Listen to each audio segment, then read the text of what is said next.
Markets got the rate cut they expected, but now left guessing if they'll get another in December. So the Fed trimmed rates again by 25 basis points, just as expected. However, coming into the meeting, the real question was whether it would get another one this year. Markets were feeling cocky with about a 2/3 chance coming into the meeting, hoping for a confirmation. However, Powell attempted to tamp down expectations, noting a December cut is not a foregone conclusion, and far from it. Markets initially held steady after the press release, but slipped on those comments. But while Powell was trying to give the Fed some optionality, we agree with the market at this point. Last meeting's dot plot also showed the Fed split on a third cut, but the median forecast was for it.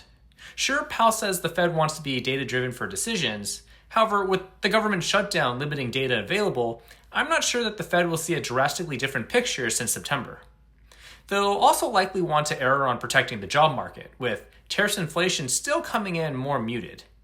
We expect market optimism to creep higher ahead of the December meeting, even with bad news being seen as a glass half full. With market optimism so rampant, it would really take an empty glass to break it.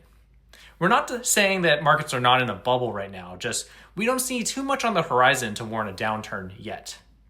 After earnings, we see markets slightly focusing on consumer spending and sentiment going into the holidays. A lot of that data isn't tied to the government shutdown. It won't be a direct read on labor markets or inflation, but it can signal how things are going. We'll be monitoring closely. Stay tuned.